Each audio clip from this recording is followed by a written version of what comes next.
დღეს მე სიამოვნებით დავაანონსებ ჩვენს ახალ გადაცემას ბატონ დავით გალეგაშვილთან და ნანა ფალიანთან. ქალბატონი ნანა ფალიანი დღეს ჩვენთან პირველად არის სტუმრად.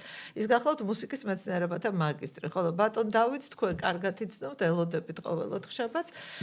გახლავთ ეკონომიკის დოქტორი, თუმცა ეკონომიკას დღევანდელ ჩვენს გადაცემასთან და საერთოდ ჩემთან მიმართებაში იშვიათად აქვს ხოლმე რაღაცა შეხება ბატონთან. დიდი მადლობა ყველას.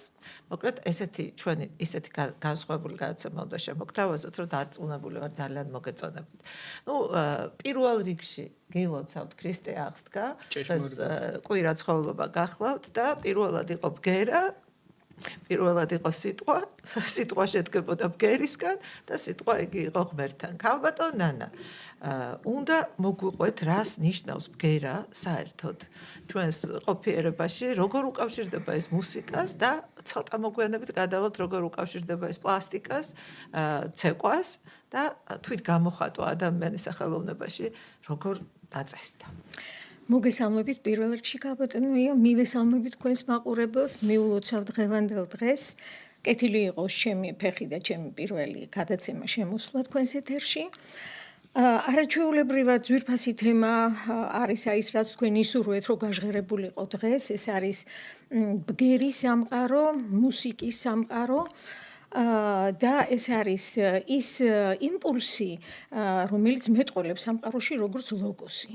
თითეული ბგერა, რომ დაიშალოს, გაიშალოს, მისი თითეული სეგმენტი, თითეული ჰერცი არის მეტყველი, მანიშნებელი და მაუწყებელი რაღაცის, დემიურგი დავარქვათ, ამას გნებავთ, ღვთაებრივი ნება დავარქვათ, არის ლოგოსის განსახიერება, განსხეულება.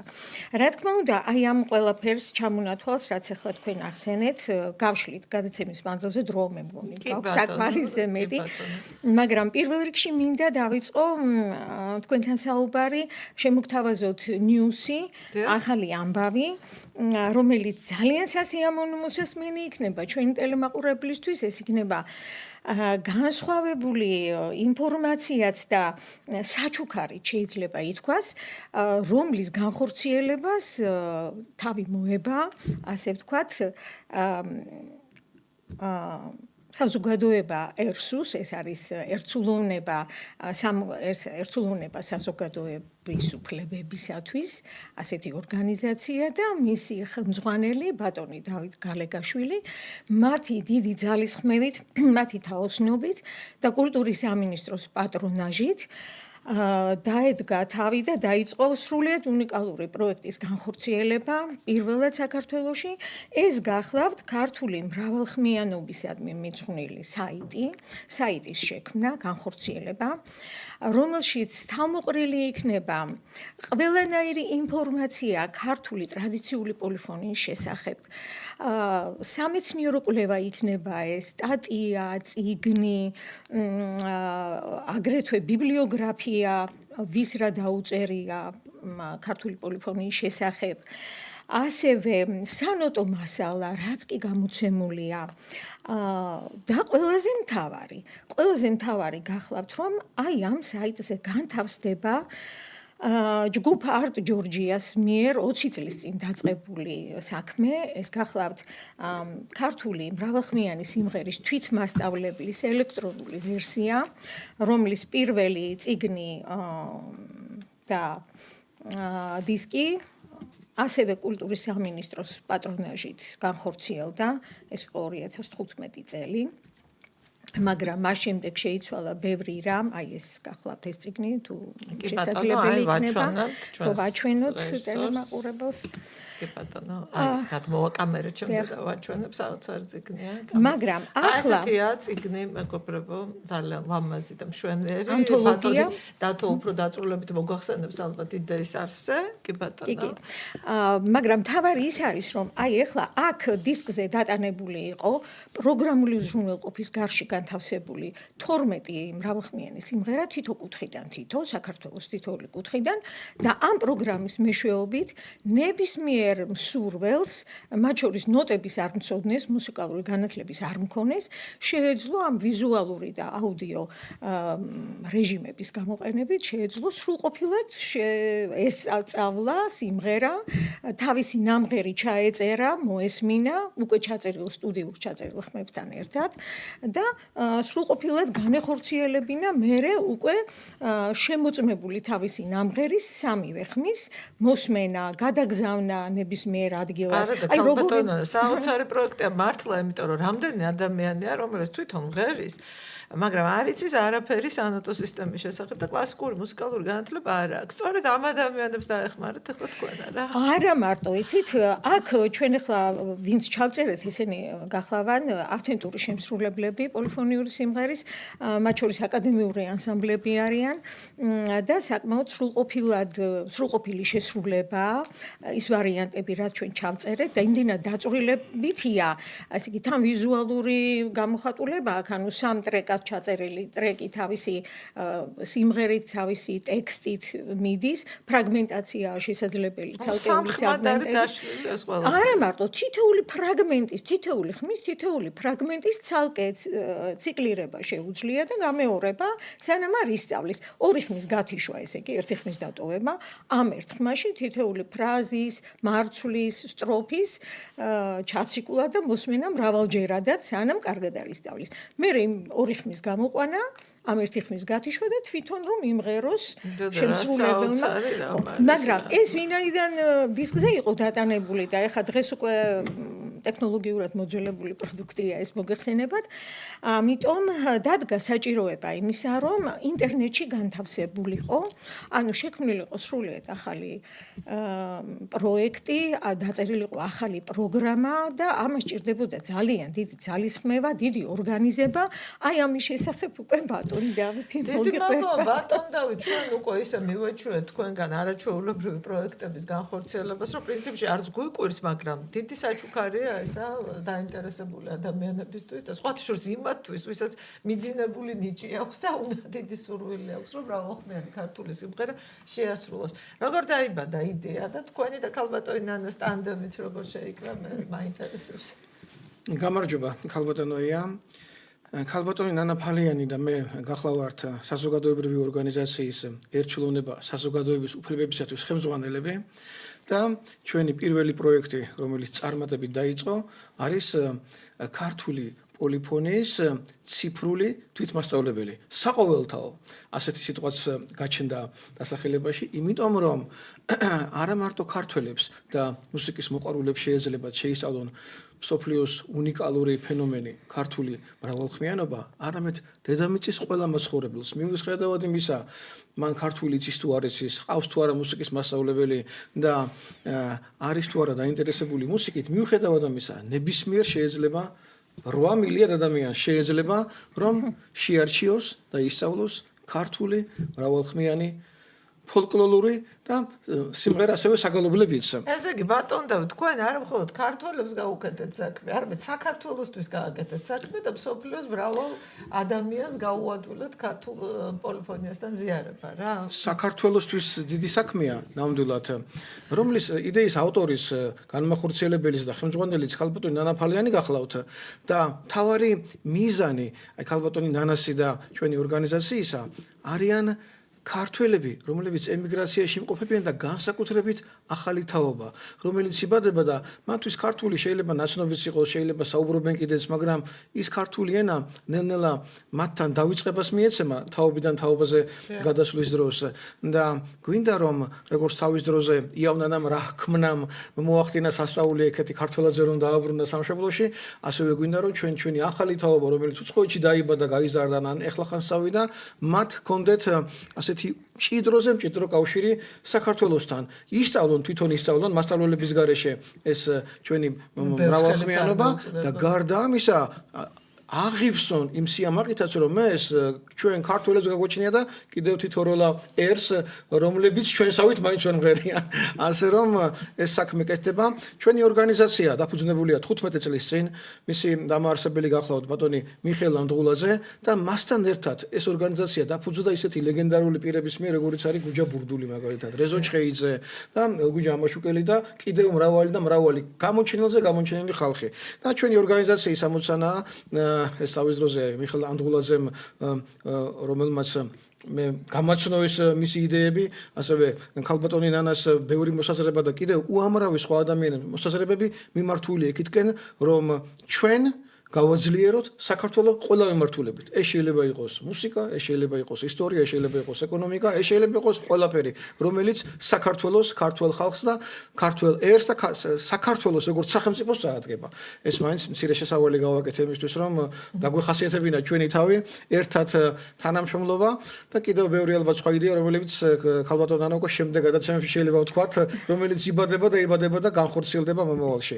გარდა ამისა, მე მინდა გამოვხატო მადლიერება საქართველოს კულტურის სამინისტროს IEP ასეთი შემოქმედებითი საქართველოს მათ მიმართ, რომელთანაც ორთვიანი მუშაობის შემდეგ მიიღეს გადაწყვეტილება და 15 აპრილს აი ეს პროექტი დაიწყო. ეს არის 6-თვიანი პროექტი, რომელიც განხორციელდება და 6 თვეში დასრულდეს და თან ამინდა რომ აღვნიშნო.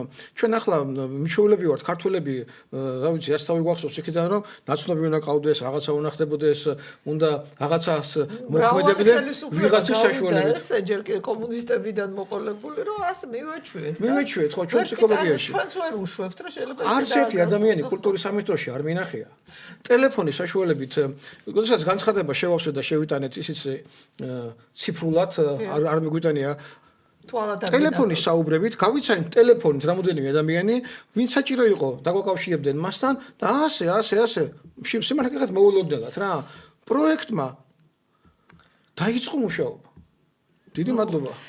საქართველოს ხელისუფლებას უსურვებთ რომ მაგალითი აიღონ კულტურის სამინისტროსგან. სხვა ჯერს არაერთი ადამიანი ამბობს ესეთ რამეებს. საოცარი პროექტები მართლა დაიწყო კულტურის სამინისტრომ და დიდი მადლობა მინის, დიდი მადლობა სამინისტროს და სასურველი იქნება სხვა სამინისტროებსაც გადასხმოდეთ მათი. ნამდვილად. უსურვებთ ყველას. ეშმარიტად. ქალბატონ ნანა, ეხლა რაც შეეხება ქართულ მრავალხმიანობას რა ფენომენია ესა? რაღაც ღმერთმა ეთყობა დაგვაბერტყა თავისი დიდი კალთა, როცა ეს პატარა ერი გალობს მღერის ისე, რომ მთელი მსოფლიო მოყავს აღფრთოვანებაში. ამ ფენომენს აუცილებლად შევუყვებით, ასე ვთქვათ, ამ თემას, ამ ფენომენის თემას, მაგრამ რაღაცა ორი სიტყვით კიდევ მინდა დავასრულო და დავამრგვალო, ასე ვთქვათ, დავაგვირგვინო აი ამ პროექტის შესახებ.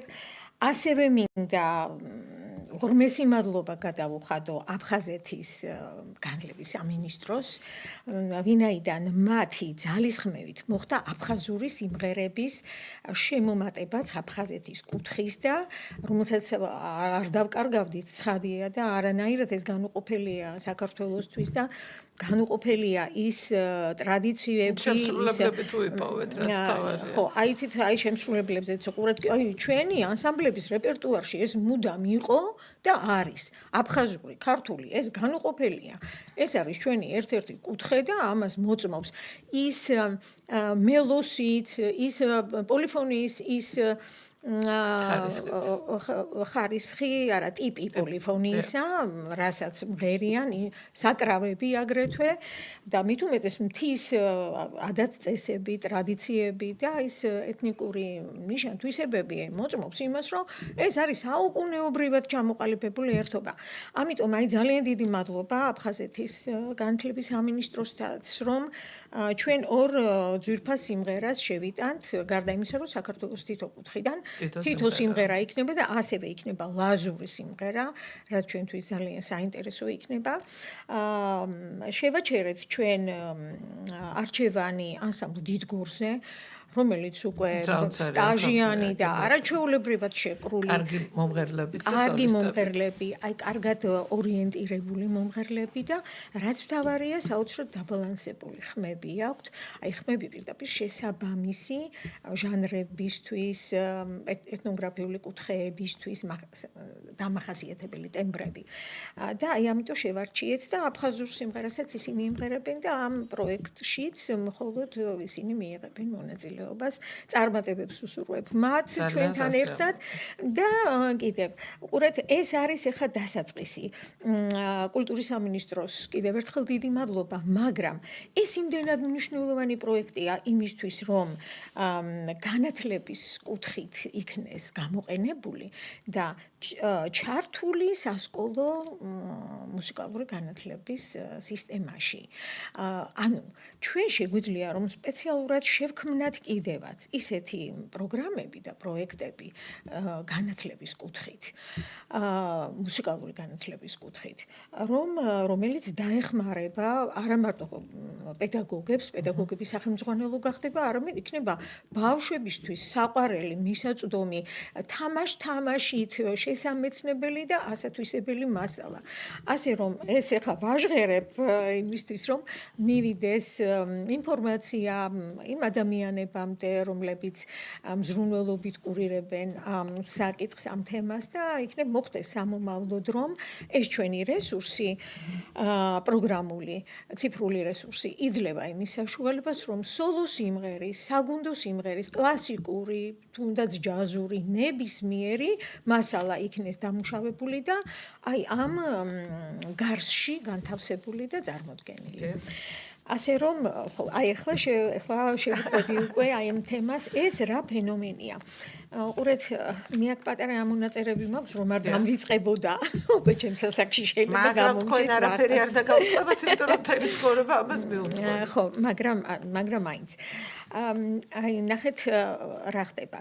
პირველ რიგში ის რომ ჩვენ ქართველებს დიდესი საჩუქარი და საბოძვარი მოგვეცად დამწყალებლება იმით რომ ჩვენ გვაქვს ორი ენა. ნუ ყველა ერთს აქვს ენა მუსიკალური და ენა სამეთყველო, ვერბალური. მაგრამ ის რომ ჩვენ აი ასეთი სრულყოფილებით მოგვეცა მუსიკალური ენა ეს მიუთითებს იმას, რომ ჩვენი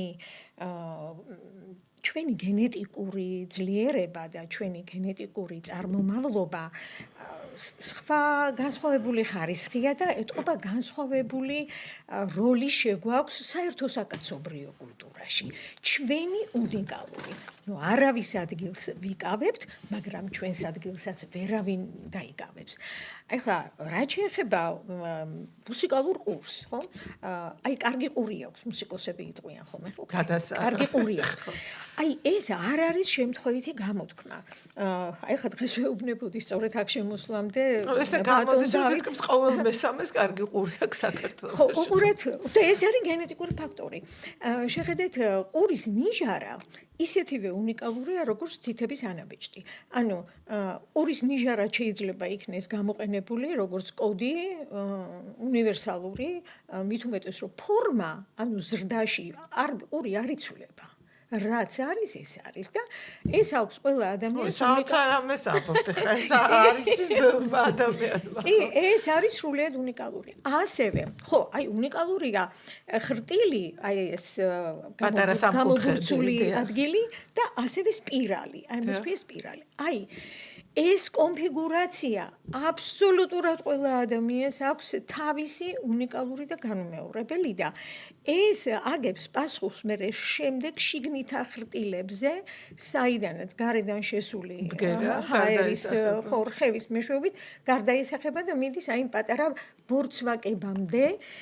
ეს არის 6 პატარა ბორცვაკი შუაყურში არსებული, აი იქიდან იწყება ამ ყურის განვითარება, ჯერის ვითარდება. მეტსაც გეტყვით, ესე იგი ყური არის პირველი და ერთადერთი გრძნობის ორგანო, რომელიც ადამიანის ემბრიონში ვითარდება პირველი. ვითარდება ყური. ჯერ ვითარდება ვიდრე სხვა გრძნობა და ორგანოები. აი ყური ტვინი და ყური პირდაპირ კავშირშია და აი ეს ბორცვაკები, რომლებიც მე გარეთ აყურს აფორმებენ შიგნიდან და ამავე დროს ტვინს აწვდიან იმ სიგნალებს, რომლებსაც აღიქვავენ. აი ახლა აქედან პირდაპირ კავშირდებით მართალია ცოტა შემოვლით იგზით ჩვენს პოლიფონიასთან, მაგრამ სულ დავბრუნდები, გადავალ თქვათ დავბრუნდები. გენეტიკურ ფაქტორზე მოგახსენებდით, ხო? ექსპერიმენტული კვლევები არის ასეთი, ესე იგი, რა ასაკიდან აღიქვამს ემბრიონი გარეთა ბგერებს.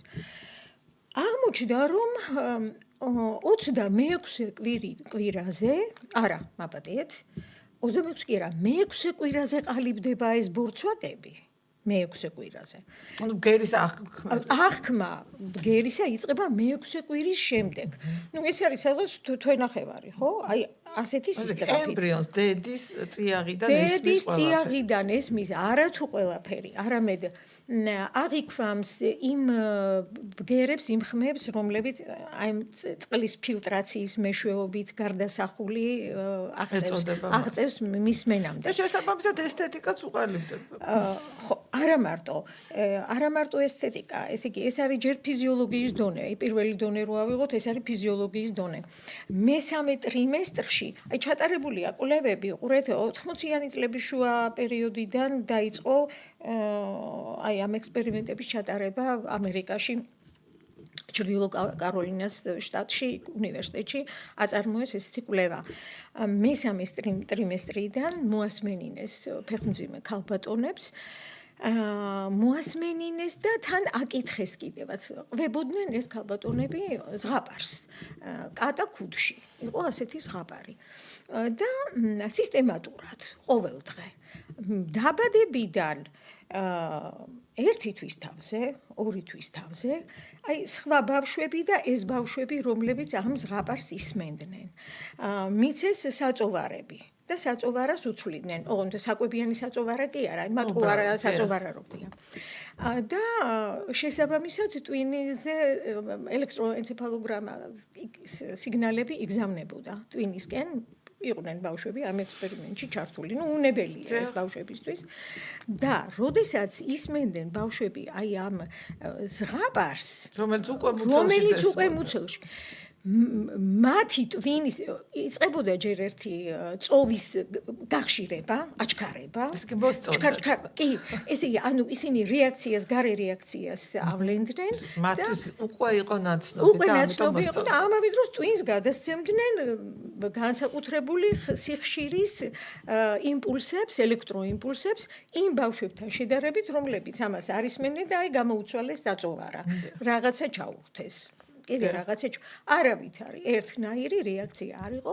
შესაბამისად ფიზიოლოგიურ დონეზე გამოხატული აი ეს სურათი უკვე იძლეოდა 80-იან წლებში იმის საშუალებას, რომ ექსპერიმენტი უფრო წინ წაეწიათ. მეორე ეს იყო ემოციური ფაქტორი. როდესაც უკვე დაიწყეს ბავშვისთვის მუსიკის მოსმენინება და ეს არის უკვე 2000-იანი წლები, კი ბატონო, აი აქ ლესტერის უნივერსიტეტის კვლევა იყო მუსიკის ამოცნობა. აი ამ შემთხვევაში დედას ჩართული ქონდა, დედას ასმენინებდნენ რაღაცა ტიპის მუსიკას. არ აქვს მნიშვნელობა რა ტიპის. მაგრამ ეს იყო ბგერები. არა, ეს იყო ბგერები, ეს იყო კლასიკური მუსიკა, შეიძლება ყოფილიყო თანამედროვე მუსიკა, მისი სიმღერები და შემდეგ დაბადებიდან 4 თვის თავზე. ანუ აი ამ მესამე ტრიმესტრიდან მოსმენილით ბავშვს 4 თვის თავზე, ოღონდ არ ამღვიძარე ბავშვს უკვე, არამედ დაძინებულ ბავშვს, რომელსაც ეძინა, ურთავდნენ და ასმენინებდნენ ამ მუსიკას. და რა ხდებოდა? ესე იგი, ბავშვის გულის ცემა ნელდებოდა, რაც ნიშნავს ყურადღების არა, განაბვა, აი ყურების დაცქვეტას ნიშნავს. გაინაბა. ყურების დაცკვეტა, ვინაიდან მას ესმოდა უკვე ნაცნობი და ამუშავებდა. ეს გადამუშავება მდგომარეობდა უკვე რაში? არსებული სხვა ხმებიდან გამოყოფა გარკვეული სიმაღლის სიხშირის ბგერების, მაღალი სიხშირის ბგერების გამოყოფა, ტემბრის გამოყოფა, იმიტომ რომ სხვასაც ჩაურთავდნენ, სხვა იგივე ტიპის მუსიკასაც урთავდნენ და урთავდნენ განსხვავებული ტიპის მუსიკასაც. მაგრამ თუ ჩაურთავდნენ იგივე ტიპის მუსიკას, დაუშვათ კლასიკური ოპერა, დაუშვათ იტალიური ოპერა. აი როსინის ოპერა, მერე ვერდის ოპერა. მსგავსება ანალოგიური იყო. ანალოგიურ განაბვას ჰქონდა ადგილი.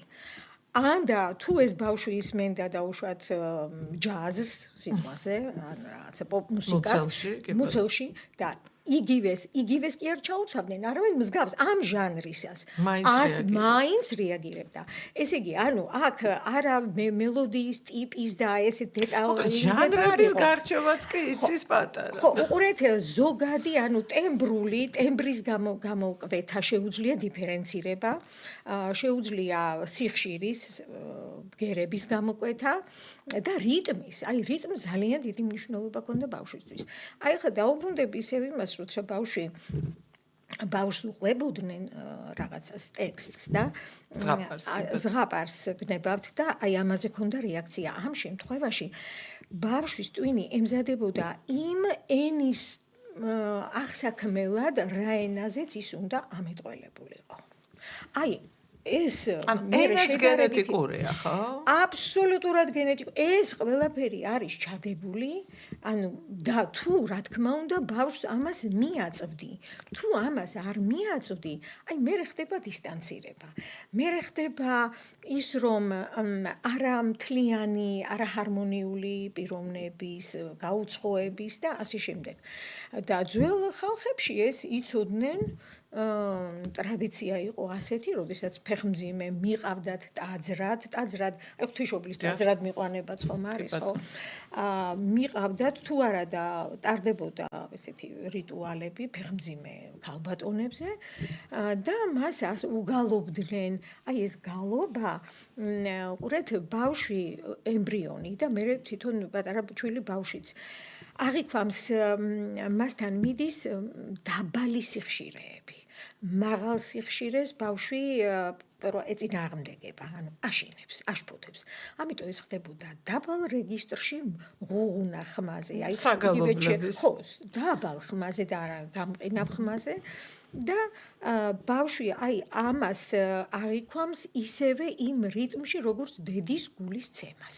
იმიტომ რომ ახლა წყლებში იქ ბევრი ხმები არის. არის დედის ნაწლავების იმის ამ 1000 ხმებია, აი ეს როგორც ქუჩის ხმაურია, გუგული და ეს იაღიქმება, მაგრამ დედის გულის რიტმი მშვიდიო. დამშვიდებული. როგორც ღუღუნის, აი ასე აღიქმება დაბალი სიხშირის ბგერები, როგორც არის საგალობლები. ქალბატონანა ბატონ დავითს უნდა ვუთხრა ეგეთი ამბავი მე.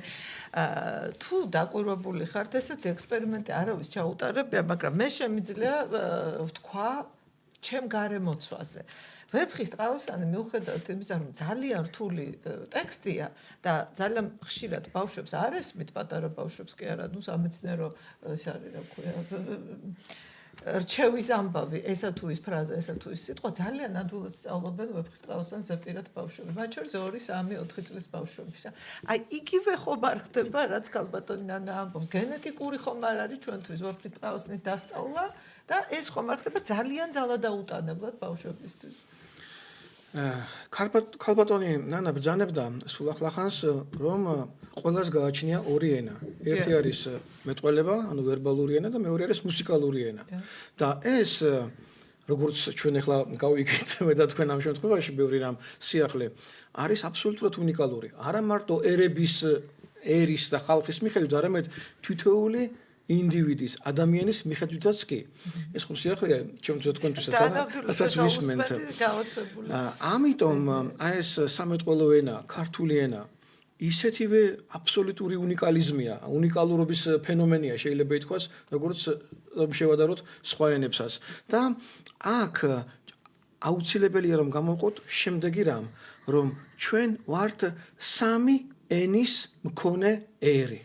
ეს არის მეგრულაზური, იგივე ჭანური, ზანური, ეს არის სვანური და ეს არის ქართული.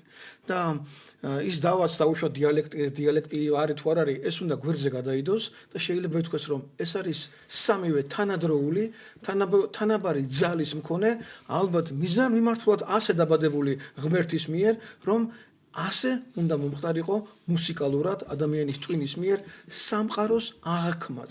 იმიტომ რომ სამება ეს არის შემოქმედი ყველასა და ყველაფრისა და სამება სამს ნიშნავს და სამება ამიტომაც არის ის მოითხოვდა როგორც ჩანს, ალბათ ახლა ეს შეიძლება თქვათ რომ ჰიპოთეზა იყოს თქვათ ჩემგან გამოთქმული, მაგრამ ნუ ყოველ შემთხვევაში მე ამას ასე ვხედავ, რომ სამი ენა, სამი ქართველური ენა და სამი ხმა, მუსიკალური ხმა, ეს არის სამების ღმერთის მიერ მოწყობილი სამყაროს აღქმის აბსოლუტურად უნიკალური გზა და ხერხი, რომელიც ჩვენ გვებოძა რატომ გაც? რატომ ეს მე არ ვიცი, მაგრამ ყოველ შემთხვევაში ჩვენ ამას ვფლობთ.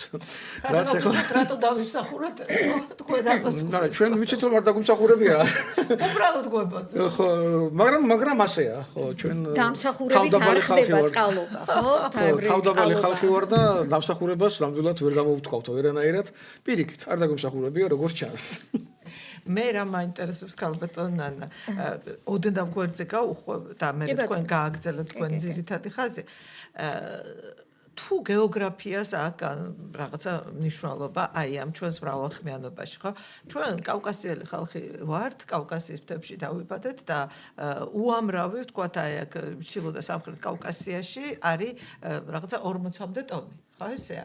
მაგრამ ამ 40 ტომში ჩვენ ვართ განსაკუთრებული. რატომ ქალბატონ არ დაგვერობი ხარ? ასეთი მრავალხმიანობა არ არის არსად, ხო? თითქოს აი რაღაცა მართლა წყალობასავით, ციდან ჩამოგვივარდა ეს მრავალხმიანობა. კი ბატონო, პირველ რიგში ხაზი გაუსვათ იმას, რომ ეს არის უნიკალურად გამოხატული სამხმიანობა, ამ სამხმას გაუსვათ. კი, იქ ხდება მეოთხე ხმის დამატება, მეოთხე ხმა შემოდის გურუ სიმღერაში, ხო, კრიმანჯულის სახით, კრინი, მანჯული, ხო? და ასევე იქ შემოდის იმდენად სწრაფად ხდება ხმების მოძრაობა და ესეთი ფეიერვერკია, რომ კიდე ერთი დამატებითი ხმა არის, რომელსაც ზილს უწოდებენ, ზილი, ოღონდ ეს არის გაბმული, ოსტინატურია, არ იცვლება იქ ტონი უკავია, რომ არა მოვარდნენ, ასე ვთქვათ. ესაც კი გათვალისწინებულია, ხო. მაგრამ ნუ ამას სრულფასოვანი, ეს არის უფრო ეფექტი, ესეთ მექანიზმი, ასე ვთქვათ, ეს ზილი. ხო, უყურეთ რა არის, აქ ალბათ რაღაცა ცოტა სხვა ფაქტორებიც არის, იმიტომ რომ წინარე ბრძენი ადამიანები ამბობდნენ ასეთ რამეს, ფილოსოფოსები, რომლებიც მისტერიებიდან იყვნენ გამოსული, აი ანტიკური ფილოსოფოსები, რომ ერში ცხოვრობს ერის გენია, ანუ ერის სული. და იმ შემოქმედებაში, რომელსაც ახორციელებს ესე თუ ის ერი, ეს არის განსჭვალული ერის გენიით.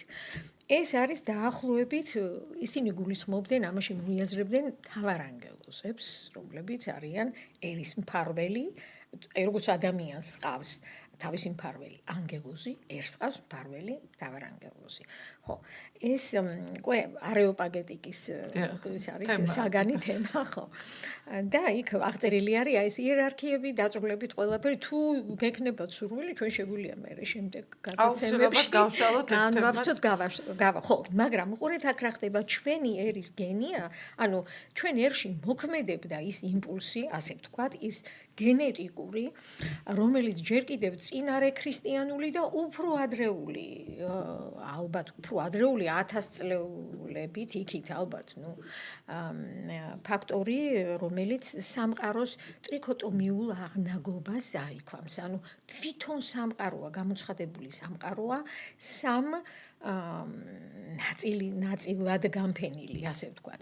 ეს არის სული, ეს არის სამშვენველი, რუსულად დუშა, ხო? და ეს არის სხეული. აი ამ სამში არის გაცხადებული ღვთაებრივი ნება. და როგორ ჩანს სამყაროს აი ეს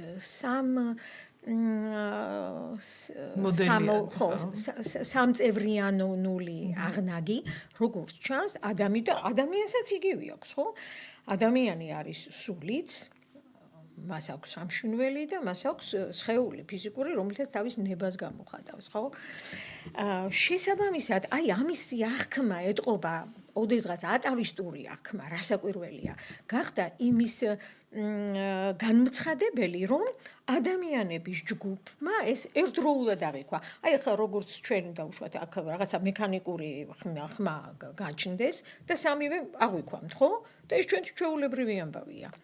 ასევე ისინი აღიქვამდნენ აი იმ ნების გაცხადებას და ამიტომ ამ სამწილად რომ აღიქვამდნენ ეს ადამიანები, სამწილად დაშლილ პრიზმას ერთდროულად გამოთქვამდნენ სამ სხვადასხვა ასპექტში და აი ეს იყო სამი სიმღერა.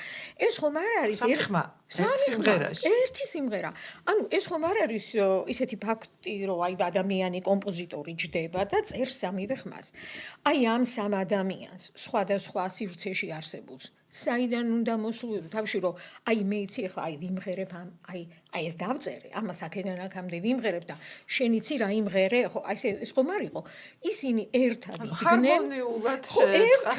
იდგნენ ესმოდათ და აცხადებდნენ ცოტა ღვთის განგებულებაც იქნებოდა ალბათ თან უყურეთ რა არის მნიშვნელოვანი გეოგრაფიული გარემო ახსენეთ ხო ჩვენ იმდენად მრავალფეროვანი ჩვენი მთა და ბარი და ესე იგი საქართველოში არის უდაბნოც, არის ალპებიც, ალპური ზონა, არის სუბალპური ზონა, სუბტროპიკული, სუბტროპიკებიც გვაქვს, უდაბნოც გვაქვს. ხო, ყველაფერი პატარა დედამიწის მოდელი შეიძლება ითქვას არის ჩვენთან და აი ამ მრავალფეროვნებამ განაპირობა ჩვენი ტემპერამენტის ხასიათების, ესე იგი, ჩვენი ქცევების და ერისთვის სასიკეთო, ანუ ერისთვის რა შეემატებინათ, ლექსიც არის ხო, ეს გრიგოლ ორბელიანის ლექსია, გმირი იმერის რდილობით, შავ ხევსურშვენის, ხო, ამას იძახის მკაცრი შვანი, გმირი ხევსური, ხო, თითოეული ჩვენი ამ ეთნოგრაფიული კუთხის, აი ეს წყალობა, რომელიც მასზე იყო წამოსული, იმ საერთო გადარჩენის, საერთო ორგანიზმის ყოფიერებას ხმარდებოდა და მის გამტკიცებას ხმარდებოდა, როგორ ჩანს ეს კაცობრიობისთვის და პირველ რიგში ევროპული კაცობრიობისთვის იყო საჭირო, იმიტომ რომ აქ ისეთი ზღუდე ბარიერი იქნებოდა, რომ ევროპას არ მიკარებოდა ცივინიავი, ასე ვთქვათ, აღმოცხელინიავი, აღმოსავლეთიდან შემოსული, შემოჭრილი ესეთი გალავანი იყო ჩვენი. კი ბატონო, ამიტომ შესაბამისად ჩვენთან მრავალხმიანობის ტიპებიც ასეთი განსხვავებულია. სხვადასხვა ძირითადად სამი ტიპის მრავალხმიანობა არის ჩვენთან გავრცელებული. ქართლ-კახეთში ეს არის ბურდონული ტიპის მრავალხმიანობა, ასე ქვია, იცით თქვენ მუსიკასთან გაქვს. როგორი მდორია, რაღაცა მრავალჟანრი სასწაული, ხო. კონტრასტული პოლიფონია, ეს არის გურია, დასავლეთ საქართველოს და უპირატესად მოულოდნელი ბგერები, ქარიშხალი. აბსოლუტურად იმპროვიზირებული, აბსოლუტურად ერთი და იგივე სიმღერას ერთნაირად არ ითქმევა, არასოდეს. უნდა მოასწრო რომ ჩაწერო ის ვარიანტი.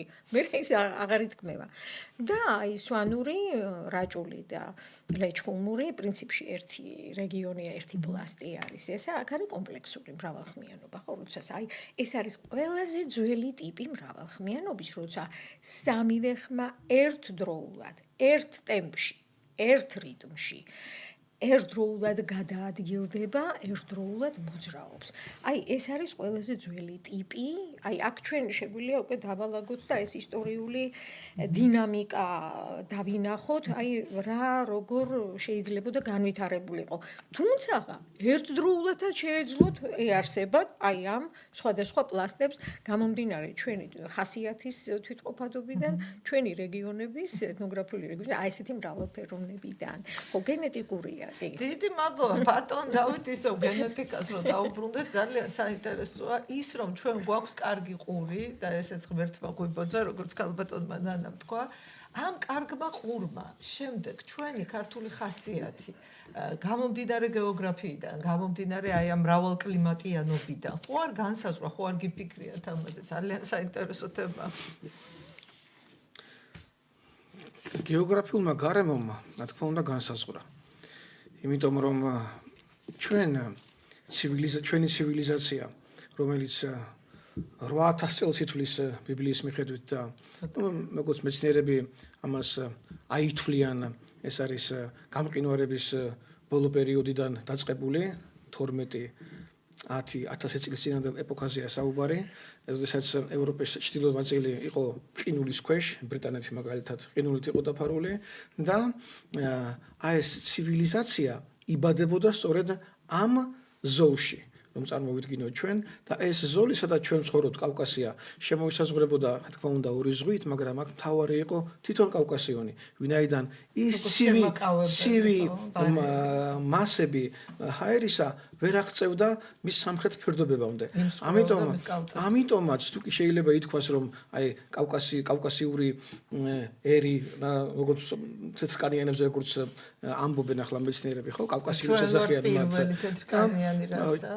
ჩვენთან უნდა იწყებოდეს ყოველ შემთხვევაში გეოგრაფიამ ასე განსაზღვრა.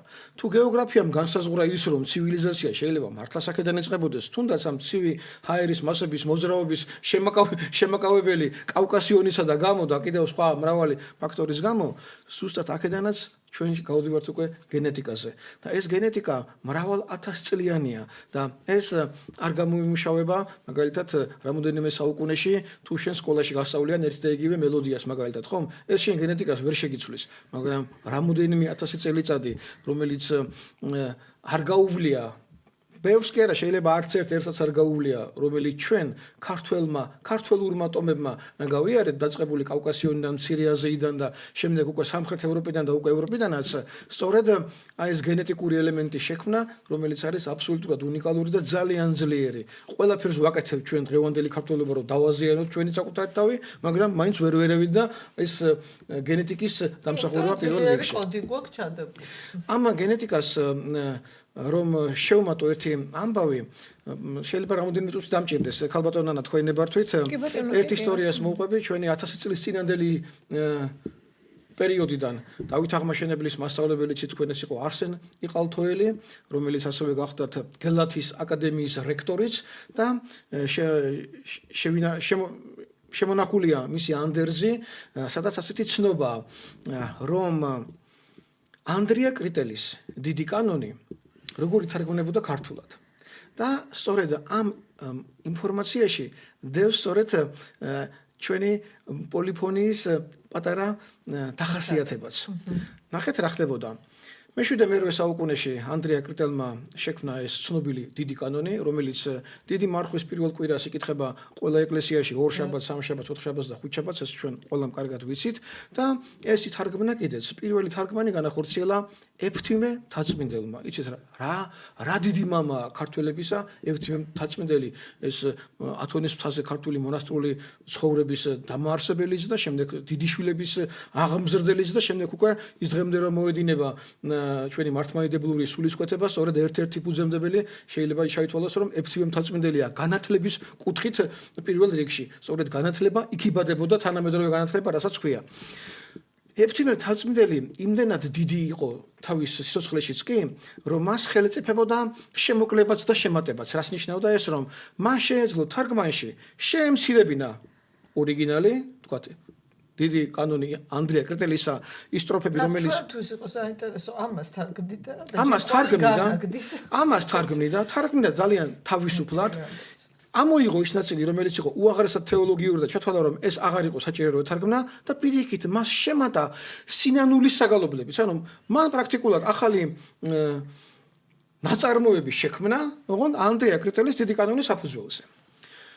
ეფთიმეს მიერ აღზრდილი გიორგი მთაწმინდელი გადაწყვეტს, რომ მაინც უნდა იყოს სრულყოფილი თარგმანი.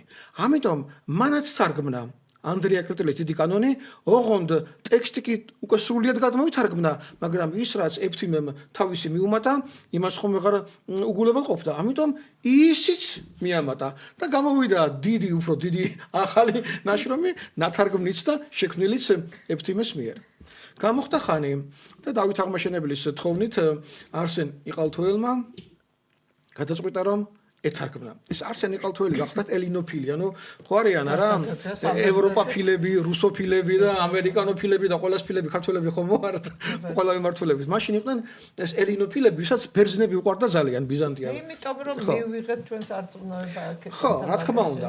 და გადაწყვიტა არსენი ყალთოელმა, რომ მას ეთარგმნა უაღრესად პედანტურად.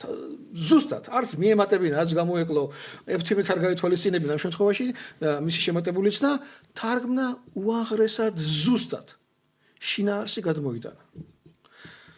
აი ამ ადამიანმაც კი, როდესაც საქმე შეეხო უკვე საგალობელს და მელოდიას, არ შეცვალა არც ეფთიმეს, არც გიორგეს გზა. ქართველებმა შექმნეს ახალი მელოდია, ახალი სიმღერა, იმიტომ რომ აი როგორც ამბობენ ეს არსენი ყალთოელი ამბობს, უცხონი იყვნეს ენისა ჩვენისაგან ძლისპირნი მათნიო. ანუ ბერძნები ძლისპირნი, ისინი იყვნენ ჩვენთვის უცხო და მონოდიური ერთხმიანი ალბათ და არ დაამკვიდრეს. ანუ ჩვენ კაცმა ზუსტად თარგმნა გულებელყო არსენი მთაწმინდელის და გიორგი მთაწმინდელის თარგმანებიც, მაგრამ ის რაც დაედო ხმის დადება ქვია ამას, ხო? აი ეს მოხდა მხოლოდ ქართული მრავალხმიანობით. აი ეს უცხოობა გულისხმობდა მათ ერთხმიანობასა, მონოტონურიც ამიტომ არის, არა მარტო მონოტონური, არამედ ერთხმიანობა. შეიძლება ერთხმიანი იყოს და არა მონოტონური იყოს, ადამიანი იმღეროს არა მონოტონურად. კანონიკაა იქ ხო, მაგრამ ეს ერთხმიანობა სამხმიანობისაგან განსხვავდებოდა. სწორედ აი სამი ხმა, აქ ტერმინები ასეთი გამოიყენებოდა, ჩვენ რო ვეძახეთ პირველ, მეორე და მესამე ხმას და ბანს, ხო? მესამე ბანია. იქ იყო მზახრი, ჟირ, ეს მეგრული სიტყვა სხვადასხვა და ხო და იყო და ბამი. ბანი არა, ბამი. ხო და აი ეს ინფორმაცია, რომელიც არსენ იყალთოელის ანდერძში წერია, პირდაპირ გვეუბნება, რომ ჩვენის მიერ აღქმა, თუნდაც მათი ბერძნული ტექსტისა, მუსიკალურად შეუძლებელია მომხდარიყო ერთხმიანობით. ესე იგი, ეს ზუსტად იმ გენეტიკის მახასიათებელი არის, რომელიც მან ასე ამ გზით გამოხატა. მაინც სამხმიანი მუსიკა დაედო ამ ანდრია კრტელის დიდ კანონს და ასევე გაგრძელდა საქართველოში მომავალი 1000 წლის მანძილზეც. ბატონ დათო და ქალბატონ ნანა, ეხლა გამახსენდა უცბად სპონტანურად ერთი 10-15 წლის წინ რატომღაც ქართულ ეკლესიაში რომელიღაც მამაებმა გადაწყვიტეს, რომ ბერძნული საგალობელი ქართულ ტექსტზე შემოეღოთ და ეს უნდა ყოფილიყო ერთხმიანი. წარმოდგენა არა მაქვს, რა ვის მოუვიდა თავში ეს და როგორც ბატონმა დათომ თქვა, ჟამიდან ჟამზე ესე გვიტევენ, ხო? ჩვენს მრავალხმიანობას უტევენ. რა შეიძლებოდა ყოფილიყო ამის მიზეზი, ხო არ იცით? იცით, შეიძლება ყოფილიყო უფრო ეს კლერიკალური, ასე ვთქვათ, ინტერესები. ელინოფილობა ხომ არა გადაჭარბება. ყლავდა. არა მგონია, იმიტომ რომ ელინოფილია კიდევ ის არ არის, რაც შეიძლება ვიწროთ, აი რო გავაფართოვოთ ეს ცნება, უყურეთ, რუსთაველი საუბრობს პლატონზე, ხო? ორჯერ საკმაოდ საფუძვლიანად კადრ პლატონისგან სწავლად. ხო, ეს ერთი კი და მეორე ადგილზე კიდევ უფრო ღრმად არის, ამას მე შეგვიძლია დავუთმოთ. ანუ ნახეთ, ესე იგი, აქ საუბარია იმ ტიპის განათლებაზე, განათლება ეს ძალიან კარგი ქართული სიტყვაა. ნათელი შემოდის. ხო, განათლება რაც გულისხმობდა, იყო ცენტრები, კულტურის ცენტრი, სადაც კულტები არსებობდა, ხო? კულტიდან არის სიტყვა კულტურა, მერე. კულტურა კი მიწათ მოქმედებასთან დაუკავშირეს, მაგრამ თუ რატო დაუკავშირეს, ამას აქვს ისტორია და ახსნა. მაგრამ უყურეთ, აი ეს ნათელი, საიდანაც გადმოედინებოდა, ვინ იდგა აი ამ ნათლის მცემელი, არა? იოანე ხო არის ნათლის მცემელი. ანუ მას აქვს უწყება ნათლის გამღები. ღვთაებრივი ნების უწყება აქვს, აი როგორც 50-ე დღეს რო გადმოვიდა ცეცხლი და მოწაფეების თავებზე ცეცხლის ენები ცხადია, ახლა აქ ლოგოსია ლაპარაკი, ყველა ენაზე ალაპარაკდნენ, ყველა ენა ნიშნავს მუსიკაც ენაა, ხო? მხატვრობაც ენაა, ყველანაირი ენა გვაქვს უთვალავი ფერითაო, ასევე უთვალავი ენა აქვს ადამიანს, არა? მაგრამ რამდენის გამოყენება შეუძლია ამაშია საქმე. თუმცა კი ყველაფერი სრულყოფილად შეიძლება აითვისოს და გამოთქვას უკვე ემბრიონიდან, როგორც ხედავთ. ამ ემბრიონს კიდევ დაუბრუნდელი მე. ხო და ამიტომ აი ეს ელინოფილია კი არა, უბრალოდ აი ის სხვანაირი განათლების სხვაგვარი, ანუ აქ ნაგულისხმებია სიბრძნის ბერძენს რატო ეძახიან ქართველები ბრძენიდან არის ეს სიტყვა ბრძენი აქ ნაციონალობაზე კი არ არის აქცენტი არამედ სიბრძნის იმ კერებზე რომელიც მაგალითად მილეტის სკოლა თალესი მილეტელია რა თალესიდან იწყებაო ფილოსოფიაო და თუმცა თალესამდეც იყო კი ფერეკიდე მაგალითად ფერეკიდე რომელიც აი სხვანაირი აღქმა კიდე უფრო შორეული აღქმა არის ამის ისტორიის და ყოფიერებისა აი მაგალითად ერთი მაგალითი რო ავიღოთ აი განათლების იმ კერაში როგორ ხდებოდა მიწოდება სიბრძნისა ადამიანებს აი ძალიან მარტივ მაგალითს ავიღებ ესე იგი ჩვენ ვიმყოფებით მინერალურ სამყაროში მინერალურ ესაც მინერალია ადამიანიც მინერალი ხო ფიზიკური მატერია არსისგან შედგება ხო წყალი მაგრამ უყურეთ ეხა როგორ შლიდნენ ესენი აი ეს მყარი სხეულიო რომ გავახუროთ და დავადნოთ ეს გადავა თხიერში უკვე თხიერი ბუნებაა ეს თხიერი კიდევ რომ გავაფართოვოთ მოლეკულები მათ შორის უკვე არის აირი მაგრამ აირი რომ კიდევ გავაფართოვოთ რა არის აი ეს არის უკვე ცეცხლი იძახდნენ ამას ეს ცეცხლი კი არა რომელიც სხეულს წვავს არა არამედ ის ცეცხლი რომელიც არის ღვთაებრივი ლოგოსი როგორც იდეა და იდეათა სამყარო აი იქ არის ყველაფერი ის პირველ სახეები პრასახეები არქეტიპული რომელიც მერე გადმოდის დედამიწაზე აი ფილტრებს გადის ოღონდ რა თქმა უნდა და გაფილტრული სახით გადმოდის და ეს აუწყებს რომელიც აი ნათლის ცენტრში დგას და პლატონის გამოქვაბულის მითი სახელმწიფოში აღწერილი გაგახსენდებათ ხო რომ ადამიანები ვინ არიან ესენი არიან გამოქვაბულის მცხოვრები წუდიაჩი სიბნელეში სადაც ანთია ცეცხლი უკან და ამ ცეცხლის უკან დგანან გარკვეული ფიგურები, გონიერი ფიგურები, რომლებიც აწევენ ასე ნივთებს და გამოქვაბულის კედელზე აირეკლება ამ ნივთის ჭრდილი.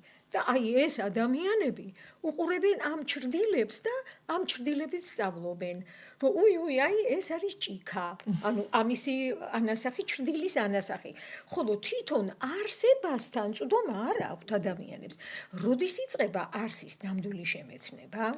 აი როდესაც ადამიანი ამოვა გამოქვაბულიდან ამოვა ზევით და მას ჯერ მზე მოჭრის თვალს ისე რომ დააბრმავებს ვერაფერს ვერ დაინახავს და მერე ნელ-ნელა შეაგუებს თავის თვალს და მერე დაიწყებს საგნების აღქმას ისე როგორც ისინი არიან სინამდვილეში და არა იქ როგორც გამოქვაბულში ხედავ და სხვა ადამიანების მიერ აწეულ საგნებს და აი სხვა ადამიანები იყვნენ ქურუმები რომლებიც აი ჩვეულებრივ მასას ადამიანებს კი ბატონო და აი ამ გაგებით იყო ბრძენი და ამ გაგებით ანუ ფილოსოფიური სკოლები არსებობდა იქ სადაც ჯერ კიდევ ქრისტემდე ადრე საუკუნეებით ადრე რა თქმა უნდა იყო ეს ურთიერთობა ალბათ კი არა ყველა ვარიანტში და რუსთაველმა ეს იცის ფილოსოფია ბერძნებთან იბადება რა თქმა უნდა კი ანტიკური ფილოსოფია ასეც ქვია ხო ანტიკური ფილოსოფია ეს არის ფილოსოფიის დასაწყისი ცივილიზაციას ბერძნებმა მისცეს ფილოსოფიის ის წყობა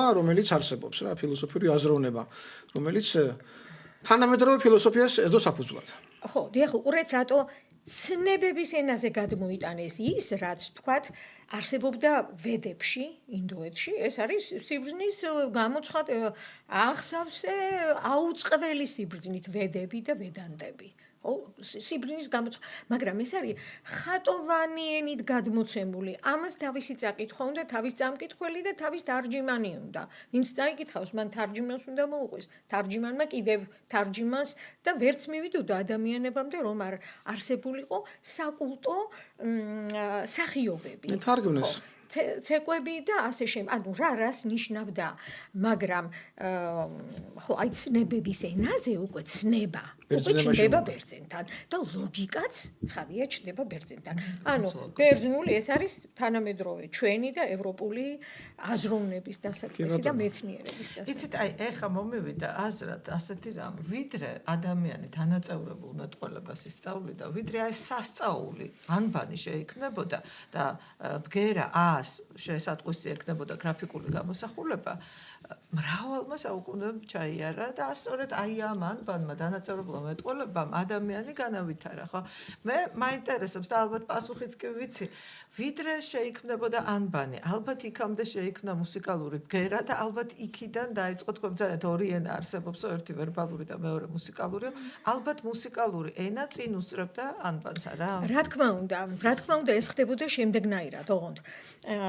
ეხლა ბგერა გააჩნია ყველაფერს, აი რაღაცა რომ აიქნიო, არა მარტო, აი ჰაერი შეირხა რაღაცის მეშვეობით, ხო? ეს ხო სიხშირეა. ეს შეიძლება გადმოტანილი იქნეს და ის სიხშირეები უკვე მოერგოს იმ ბგერად ინსტრუმენტს მოვარგოთ ეს სიხშირეები, რომელიც მუსიკალური ნოტების და ბგერების საშუალებით გვაქვს და მივიღებთ მუსიკა, მართლა მივიღებთ. იმიტომ რომ სიხშირე არის სიხშირე. მაგრამ აი ხა როგორ ხდებოდა მაშინ? მაშინ ხდებოდა ასეთნაირად. ესე იგი, იყო კოსმიური მოძრაობა, ხო? სფეროთა მოძრაობა ხო იყო, პლანეტების და ასე შემდეგ. აი ამ სფეროთა მოძრაობებს აღიქვამდნენ იმ ტიპის ადამიანები, რომლებაც შეინარჩუნეს კავშირი. ებრაელები აი კეშერ, სიტყვა კაშერი რო იძახიან. კაშერი, ხო, კეშერ ნიშნავს კავშირს. იგივე ქართული სიტყვა კავშირი, ეგ არის. კავშირი შეინარჩუნეს კავშირი იმის მეშვეობით, რომ ბერული ცხოვრებით, ხო, ბერობა ხო ეს არის, რომ არ ძალიან არ გამატერიალიზირდნენ, რომ აი სულიერი ხედვა, ხო, ის შეინარჩუნებინათ. ისინი რო ხედავდნენ, კი არ ხედავდნენ, აღიქვამდნენ მათი ტანი, უყურეთ, ტანს თავის მეხსიერება აქვს, ხო? თავი ეს არის სრულიად სხვა კონფიგურაცია, რომელიც დადგმულია ტანზე. ტანი არის პლასტიკა. არა მარტო ტანის საიდუმლოებები ჯერ ადამიანმა არ იცის. ადამიანმა მარტო ის იცის, რაც თავში აქვს. მაგრამ ტანში აქვს ყველა, აი ეს რო გავაკეთე მე. ეს როგორ გავაკეთე? მე რავი, აი ასე გავაკეთე. მაგრამ როგორ? ასეთი ფორმა მივეცი და რატო? ხო, ანუ მოძრაობის ფორმები, ნახეთ, ისინი მოძრაობის ფორმებს რო აღიქვამდნენ, აი დერვიშების ტრიალი, ბზრიალი ცეკვები რომ არის, მაშინ რა ქვია, გადაყავხა რაღაცა საკრალო. კი ბატო, აი ეს ბზრიალები არის სწორედ აი იმ ციურის, იმ სფეროთა მოძრაობის დინა და არა მარტო. სისტემ არის და პლანეტათა სისტემების. კი, გარკვეულ პერიოდში ხდებოდა, ოღონდ ეს უყურეთ, ზუსტად კალენდარული სიზუსტით უნდა ყოფილიყო შეწონასწორებული. აი იქ რაც ხდებოდა, რასაც უნდა ებზრიალა, რაც უნდა გამოჩენილიყო, კი ბატონო. აი იმასთან, ოღონდ ეს ადამიანი მომზადებული უნდა ყოფილიყო ამისთვის, ცხადი არა და ემზადებოდა, ზოგი 13 წელიწადში ერთხელ ხდება ციკლური, ესეთი არის, ზოგი 39 წელიწადში ერთხელ. ეხლა თუ გაუშვი ხელიდან, მე რომ უნდა 39 წელი უცადო კი არა, თანი ვარჯიშო, ემზადო. ნუ ესეთი სკოლები იყო. ხო, და უყურეთ, აი ეს იყო, რაც ის ფორმაში, რასაც აღიქვამდა, აი ეს იყო ის ბგერა. ეს იყო პირველი მუსიკა, სფეროთა ჰარმონია, ასეც ქვია, ბერძნულადაც, სფეროთა ჰარმონია. ის აღიქვამდა ამ სფეროთა ჰარმონიას და ის ცხადია სრულიად სხვა ტიპის მუსიკა იყო, ვიდრე დღეს ჩვენს ყურს ესმის. არა მარტო ის იყო სხვა, არამედ აი პითაგორა, რო ავიღოთ, პითაგორა თითქოს ახლა გუშინ წინდელი დღეა, შედარებით იმასთან, რაც რა თქმა უნდა. პითაგორა, რომელმაც აი ეს სუფთა წყობა ეგრეთ წოდებული კვინტური წესით, თუმცა ისიც საკითხავია კვინტა მაშინ როგორ ჟღერდა და რა იყო. ჩვენ ხო არ გვაქვს ის ჩანაწერი, რომ ზუსტად ვიცოდეთ რა იგულისხმებოდა ამაში. მაგრამ აი ტონების მიხედვით დალაგებული, ხო, მონოქორდი ინსტრუმენტი არსებობდა და აი მის მიხედვით კვინტურად დალაგებული. რომ დალაგდება კვინტურად და პითაგორას კომასაც ეძახიან ამას. კვინტების წრე, ხო, აი დოდან დავიწყოთ დო, სოლ, რე, ლა, მი, სი და ფასთან უკვე აღარ ყოფნის. ფა ძიეზში თხოვს და სად არის ძიეზი? არაფერი და ვარდები ნახევარ ნოტები. არ შეიკრა, ანუ წრე, კვარტა კვინტური წრე, მე ევროპაში რო თქვეს რომ კვარტა კვინტური წრე, იქ უკვე ტემპერაცია მოქმედებდა და ინსტრუმენტები იყო და იმიტომ და ტემპერირებული წყობა იმიტომ გაჩნდა. და აქ ინსტრუმენტი არ გვაძლევს საშუალებას. არა, აქ გვაძლევ უყურეთ ეს ისე არ ჟღერ დღეს ჩვენი ყური, რასაც აღიქვავს, ეს რომ იმ ადამიანს მოესმინა, დაუშვათ პითაგორას მოესმინა იგივე, თავისი კვინტა. ის სრულიად სხვა კვინტა იყო, მისი ყური სხვა რამეს აღიქვავდა, ვიდრე დღეს ჩვენ აღვიქვამთ. ნახეთ, ფასთან რომ მოვედით, ესე იგი ფა ძიეზი არ არის, ფა არის და ეს აღარ არის უკვე ორტონახევარი. აბა რა უნდა ვქნათ მაშ? ესე იგი კომაში ჩავარდა, ასე ვთქვათ. ამიტომ ქვია ამას კომა. ხო, უყურეთ, ვიხრე. აი ნახეთ რა ხდება, ეს ჩაკეტილი კი არ არის, ეს არის სპირალი სინამდვილეში. ასე აღიქვავდა იმ სფეროთა ჰარმონიას და იმ წყობას პითაგორე და აბსოლუტურად მართალი იყო. ეს არის ვიხრე რუსები რომ იყვიან, სპირალი. ხო, ესე იგი ღია, ანუ საიდანღაც რო შემოდის, იმის გაგრძელება ჩვენ არ ვიცით. აქედან ადის ზემოთ და ისიც ღიაა და შუაში აი ამ ცენტრში აი ეს არის ეს კვინტა, რასაც ჩვენ ვიღებთ როგორც წმინდა ინტერვალს და კიდევ ესეთი წმინდა იყო ოქტავა. მაგრამ ის მაშინდელი ოქტავაც ასევე სრულიად სხვა რამ იყო, ვიდრე ჩვენ დღეს ოქტავას ვეძახით ოქტავას. ხო. ანუ ადამიანიც მუსიკალურ ბგერებთან ერთად განვითარდა. ადამიანს რა თქმა უნდა, განვითარდა, შეხედეთ, შეიძლება დეგრადირდა, რაღაცა როცა დეგრადირდება, იქ ახალი იბადება. ანუ ამ თვალით უნდა შევხედოთ ჩვენ და ამ იმით რაღაცა ცოდნა ძველდება, კვდება, მაგრამ მკვდარიდან ხო იბადება ახალი. თესლი, რომელსაც მიწაში ჩავდებთ, ის თესლი ხო კვდება, მაგრამ მე იქიდან იმიტომ კვდება, რომ ახალი აღმოცენდეს, ხო? აი დაახლოებით იგივე ვითარება იყო აი ამ ძველსა და ახალ შორის, რატომ? იმიტომ რომ ადამიანი იმდენად კანონიკაში იდგა და იმდენად დეტერმინირებული იყო, რომ თავისით ვერაფერს ვერ გააკეთებდა, ის იდგა წესში და რიგში. დღეს ეს წესი და რიგი ზნეობრივ კრიტერიუმად უნდა გადააქციოს ადამიანმა, ანუ თავისი თავისუფალი ნების შემოქმედებად უნდა აქციოს და არა იმათ, რომ აი მე ესე იმიტომ უნდა მოვიქცე, რომ ამას რელიგია მეუბნება, ამას კანონი მეუბნება, მთავრობის მიერ დაწერილი. არა, ამიტომ კი არა. ჩემი ზნეობა მეუბნება ამას, რომ ეს მართლა სწორია, რასაც რელიგია ამბობს და ეს მართლა სწორია, რასაც თუ სწორად დაწერილი კანონია, სახელმწიფო ამბობს. ეს სწორია და მე და თუ არ იქნებოდა ღვთის სიტყვა, ადამიანი ვერ მიხვდებოდა რა არის ზნეობრივი და რა არ არის ზნეობრივი. ხო, უყურეთ რა არის ცნებები, მცნებები აქვს ძველ, რატო ქვია ძველი? ანუ არის ძველი ადამიანი და არის ახალი ადამიანი. ქრისტეს აქვს ერთადერთი მცნებაც არ ქვია ამას. გიყვარდეს.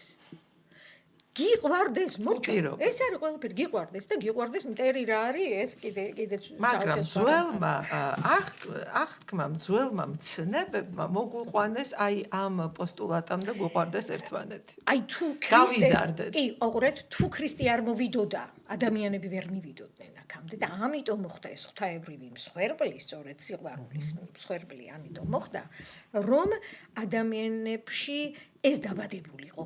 იმიტომ კვდება ის, რომ დაიბადოს ადამიანი. უყურეთ, ღვთაებრივი ბუნება შემოვიდა და აი ეს აქტი განახორციელა, რომ დაბადებულიყო ადამიანი, ამოწეულიყო, ზემოთასულიყო. ხო, მაგრამ ბგერასთან აი პირდაპირ შეხება ამასთან. ესე იგი, რაღაცა სამყაროში რაღაცამ გაიღო, თავისი თავი რომ დაბადებულიყო ბგერა და ადამიანს ქონოდა საშუალება რომ ბგერის და მეტყველების მეშვეობით აი ხა თუ ჩვენ ძალიან არ გვაგვიანდება არ გვაგვიანდება ჩვენ დაგვრჩა 15 წუთი დაახლოებით ცოტა უფრო მეტი მე მაინტერესებს აი მაგამდე მივედით ჩვენ გავიგეთ როგორ იწერება ასო ну სხვა ერისთვის სხვანაირად ხო სხვა ამბანისთვის მაგრამ როგორ ჩაიწერა პირველი მუსიკალური ბგერა მე ვიცი რომ როცა ძალიან ბევრი ინფორმაცია დაუგროვდათ ადამიანებს და მისი ზეპირად დამახსოვრება იყო წარმოუდგენელი ჯერ დაიწყო ხატვა თქო გამოქვაბულებზე მე დაიწყო რაღაცა ლურსმული ამბანი მე უძველესი ამბანები და ბოლოს დაიხვეწა ეს ყველაფერი და პრინციპში ინფორმაციის ჩასაწერად იყო ეს ყველაფერი როგორ ჩაიწერა პირველი მუსიკალური ანბანი ესე ვთქვა და როგორი იყო ეს? კი, აი ძალიან საინტერესო თემა არის და რა თქმა უნდა ეს არის მომავალში გასაშლელი თემა ალბათ. მაგრამ პირველ რიგში ესაც დაკავშირებულია უფრო ფართოდ რო ვთქვათ, პროფესიულ მომენტთან. პროფესიული რას გულისხმობს? მე რო ვიმღერე ჩემშვილს მინდა ეს დაუტოვო. კი ბატონო, მაგრამ იყო ზეპირი გადაცემა, ხო? ჩვენი ხალხური, ეს არის მთლიანად ზეპირი და ეს არის განსაკუთრებული უნარით დაჯილდოებული თან, გენეტიკური, ხო? აი ამ იმაში რა ქვია, დუმბაძეები, აი დუმბაძეების კილოს ამბობს რა, ერქომაიშვილები მღერიან, ხო? და ყველა მიცის რასაც მღერიან ერქომაიშვილი. ესე იგი, გვარი გენეტიკური შთამომავლობითი ეს იყო, მაგრამ და ეს გადაეცემოდა. ჯერათი რომ თვითონ ბავშვიც ასეთი იბადებოდა, ბახების ოჯახში იყვნენ ყველანი გენეტიკური მუსიკოსები და მე ამხელა გენია, იმიტომ შემოვიდა ამ დაიბადა ამ ბახების იმაში, რომ ფიზიკური აპარატები უკვე არსებობდა გენეტიკური, ფიზიკური ისინი მატრიცა, ხო, უკვე იყო ეს მატრიცა და ამიტომ. აი ღმერთი ამზადებდა ამ გვარს იმისთვის, რომ ბოლოს რაღაცა მზადებოდა და თვითონ ხო და თვითონ მე იბადება შემოდის. ხო და აი ეს ხდებოდა ზეპირი გადაცემა. ეხლა რამ განაპირობა? ყურეთ, აქ არის ჯერ ერთი ორი ფაქტორია აუცილებლად გასათვალისწინებელი. ერთია ის რომ დაკავშირებულია აუცილებლად ინსტრუმენტთან. აუცილებლად აქ უნდა იყოს ინსტრუმენტი, ანუ ინსტრუმენტი ამ შემთხვევაში არა ბიოლოგიური, არა ყელი ადამიანის და ახლის იოგები და ფიზიკური ინსტრუმენტი. ფიზიკურად უნდა არსებობდეს გაშუალებული ინსტრუმენტი, ეს ერთი ფაქტორი, ამ ხაზს ცალკე შეიძლება გავყვეთ და მეორე ფაქტორი. როდესაც უკვე ხდება კანონიზირება, ანუ პროფესიული, აი მაგალითად, იგივე გალობა, ხო? გალობა. და ჩვენში გალობაც კი ასე გადაეცემოდა ხოლმე აგრეთვე რა ქვია ზეპირად, მაგრამ იქ სადაც უკვე კანონიზირებული და აუცილებელი არის ფიქსირება, ნახეთ ამისთვის გამოიგონეს ასეთი ნიშანთა სისტემა, რომელსაც ნევმი უწოდეს, ნევმოს ხო, ბერძნული სიტყვა და ნიშანი, თუმცა პნევმადანაც არისო, ასეთი ვარაუდიც არის პნევმა, ანუ სუნთქვა. და ეს არის ნიშანი, რომელიც მხოლოდ და მხოლოდ მიმართულებას აჩვენებს. ანუ მიმართულება ზემოთ ადის, სწორად არის, ქვემოთ ჩადის, აი ამ მიმართულების აღმნიშნელი. მაგრამ მე რო გავიდა გარკვეული პერიოდი, აღარ იკმარა მხოლოდ მიმართულების ჩვენებამ, საჭირო გახდა სიმაღლის დაფიქსირება. ბგერის სიმაღლის დაფიქსირება. პირველი რაც გაჩნდა, ეს იყო და ეს არის უკვე შუა საუკუნეები. ეს არის ერთი ხაზი და აი ამ ხაზის ზემოთ, ქვემოთ, ზედ ხაზზე კვადრატები.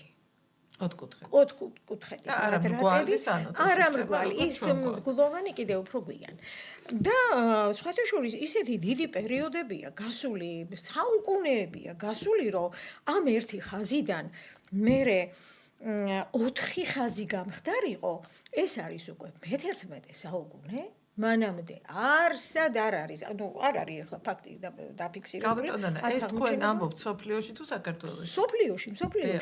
სოფლიოში და ევროპაში. ვის აქვს ეს პირველი ჩანაწერები? აი ეს არის გვიდო არეცელი.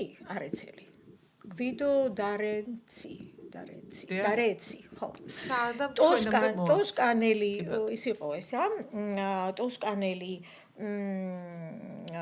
ბერი იყო, საეკლესიო მოღვაწე იყო, რომელიც გამოუშვეს კიდევაც იქიდან, რომელმაც აი 4 ხაზი და 4 ხაზზე დაალაგა ეს ნოტები, კვადრატები ასევე. მაგრამ ამ ნოტებს სახელად რაც მან დაარქვა, ეს იყო იოანე ნათლისმცემლის ცნობილი, რომლითაც იწყებოდა, მთავრდებოდა ყველაფერი ძალიან ცნობილი საგალობელი იყო იოანე ნათლისმცემლისა. მისი ამ საგალობლის ტექსტის პირველი მარცვლები, თითოეული სტროფის პირველი მარცვლები. უტ ლა ფიბრის მიზერე გონი ესე იგი მისოლა ესენია კი არა ოღონდ სი არ იყო სი არა სი და ემატა გვიან სი არ არსებობდა ეს იყო აი ეს 4 ესე იგი დოს მაგივრად იყო უტ იმიტომ რომ უტ იწყებოდა და დოც მერე გაჩნდა გვიან მაგრამ აი ხლა ლაპარაკი არის მე-11 საუკუნეზე და მერე აი ისე გვიან ვითარდებოდა რომ მერე თითქმის მე-17 საუკუნემდე ახალი აღარც არაფერია თუ არ ვწდები მე 17-ის დასაწყისში დაემატა ეს მე დავაზუსტებ იცით იმიტომ რომ ეს იმდენი ხნის წინანდელი რაც ძალიან საინტერესოა საქართველოში როგორ ხდებოდა ამ სიმღერების ჩაწერა თუ ხდებოდა საერთოდ და რა სისტემით იცოდნენ თუ არა ქართველებმა აი ეს მე-17 საუკუნის თუ უფრო ადრინდელი იტალიური სოფლიოში რაც ჩნდება ხო რაც სამყაროში ჩნდება ეს არის აი ეს 4 ხაზიანი სისტემა დანამდვილებით მე-11 საუკუნე 4 ხაზიანი სისტემა და აი ამ გვიდო არეცელის ტოსკანელი ბერის სახელთან არის დაკავშირებული და ამისი ფაქტებია მე გამოაგდეს იქიდან მონასტრიდან მაგრამ მე რომში რომის პაპი რომელიც ძალიან მუსიკალური ადამიანი იყო იმ დროინდელი დაიბარა თავისთან და ასწავლებინა და ახსნევინა და იმან გასცა ბრძანება რომ აი ამ მეთოდით დაიწყოსო ამის შემდეგ უკვე სასულიერო მოღვაწეობას ჩამოაშორეს მაგრამ ხო არა აღადგინეს ისევ და დიდი პატივითაც აღადგინეს ხო და საქართველოში ხა რა შეეხება იცით ისეთი სამგალობლო სკოლები და ძლიერი სკოლები იყო და იგივე მიქაელ მუდრეკილის ხო და აი ბატონი დავითი არის ამისი მკვლევარი და უყურეთ იმდენად სპეციფიკური სფეროა მე ხა ჩემი კომპეტენციით კი ვარ ხა მე მუსიკის მეცნიერებათა მკვლევარი გარკვეულ ხარისხში ხო მაგრამ აი ეს საგალობლის მიმართულება არის ძალიან სპეციფიკური იცით მე ახლა ვერ მივცემ ჩემს იმის უკვე ცალკე კვლევის დიახ არიან ჩვენთან და არაჩვეულებრივი ნიჭიერი ახალგაზრდები ჩემზე უფრო ქვედა თაობა მალხაზ ერქვანიძე მაგალითად ერთი რომელიც მაგონდება და მარინა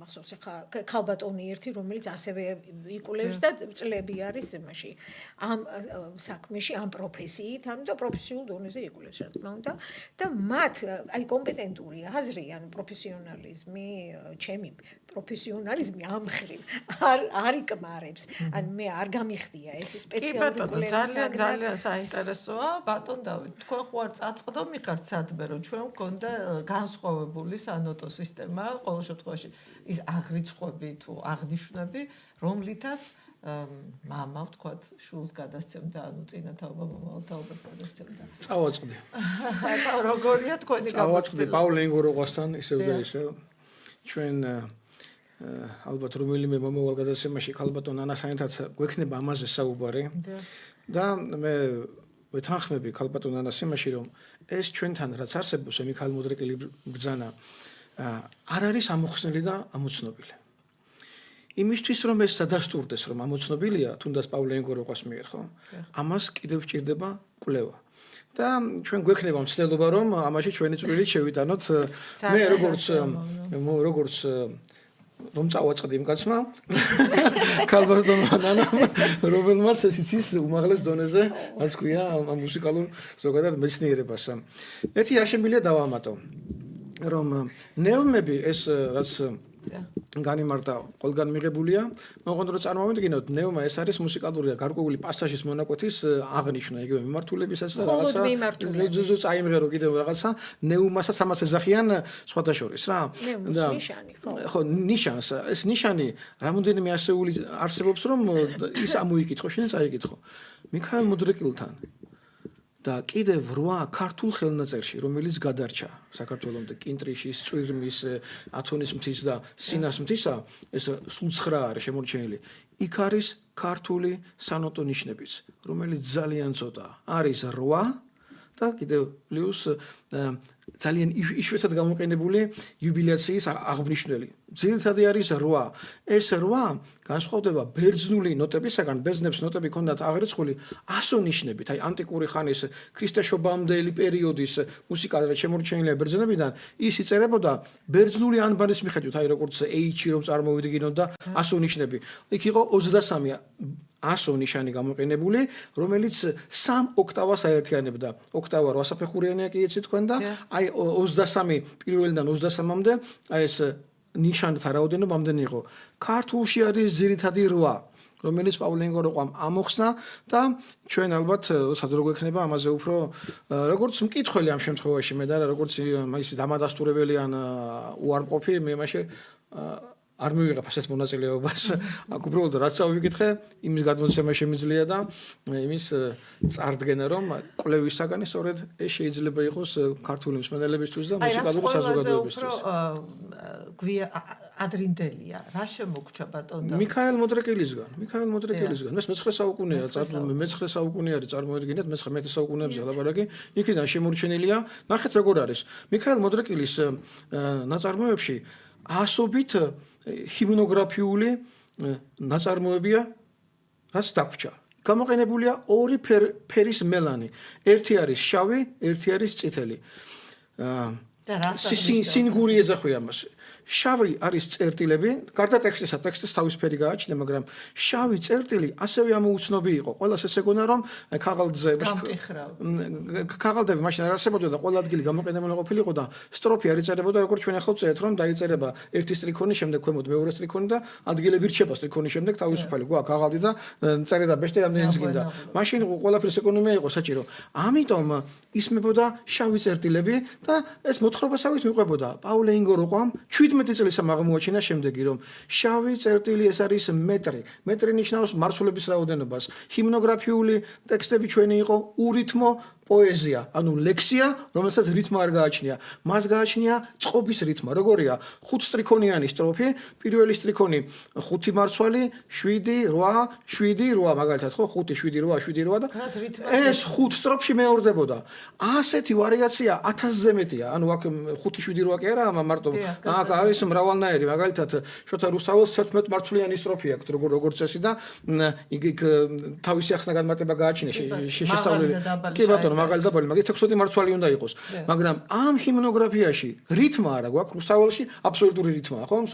სოფლიოს რომ არ შეუქმნია არსად არც ცივილიზაციას და აქ ამ შემთხვევაში ლექსებზეა ლაპარაკი და არა მუსიკაზე, შავი წერტილით იყო ზომა მარცვლების რაოდენობისა. პავლენგო როყვა აღმოაჩინა და აღმოჩნდა რომ პოეზია ჩვენი არის ურითმო და 1000-ობით ცალი.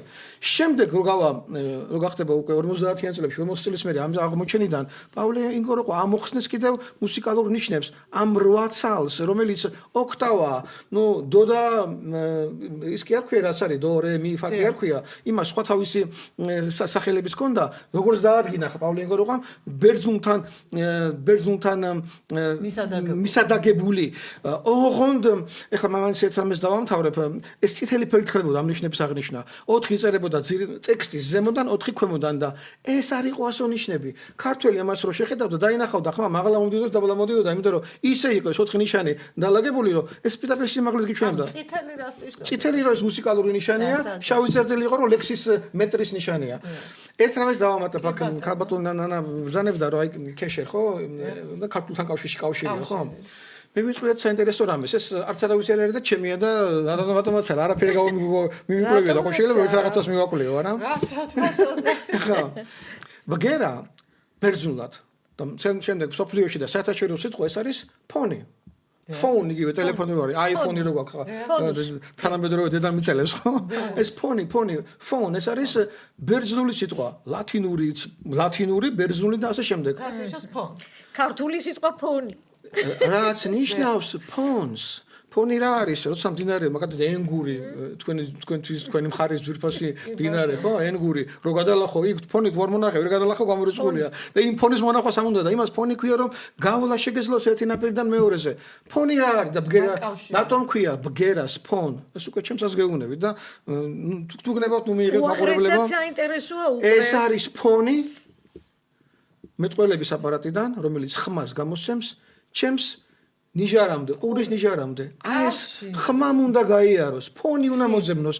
ჩვენ რომ ვსაუბრობთ ერთმანეთის გვესმის, მაგრამ აქ რო იყოს შუშის გაუვალი წარმოიდგინეთ კედელი რა. ნუ თქვენ ხედავთ, მაგრამ მესმის, ხედავ რომ თქვენ მეტყველებს, მაგრამ რას ამბობთ, ხმა არ გამოდის შენამდე.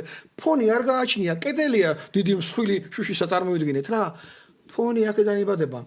შეიძლება ვიღაცამ თქვას რომ ფონი იქნება აქეთ შემოვიდაო. არა ბატონო, ამ ფონზე ცალკე კვლევა მაქვს. ქალბატონ ანას და მე ცალკე გვაქვს კვლევები იმისთან ენაზე, ტრისას, მაგრამ ყოველ შემთხვევაში მე ჩემსას ვიწყდი. გადაცემებში გავშალოთ ფონის თემას. აუცილებლად მეთანხმები. ეს არის სისტემა სიტყვებისა. ფონი საფუძვლად უდევს. ასევე ქართულ და მეგრულ სიტყვებში როგორც არის ფორანი, აი გზარომა და გზაზე უნდა გაიაროს ფორანმა, ბორანი, რომელიც მდინარეზე აქედან უნდა გაიაროს. რუსული სიტყვა broad, სწორედ ფონს რო ნიშნავს და არის ford ინგლისური სიტყვა. Ford-ი, board ინგლისურში და ფორანი და ბორანი ყველა ზერი არის ფონი. ფონი მე ვთქვი რაც არის, ეს არის გზა ხმისა, ბგერისა პირიდან ყურამდე. ანუ ადამიანის გულამდე ძალიან ორივე დიდი ხელის მადლობა.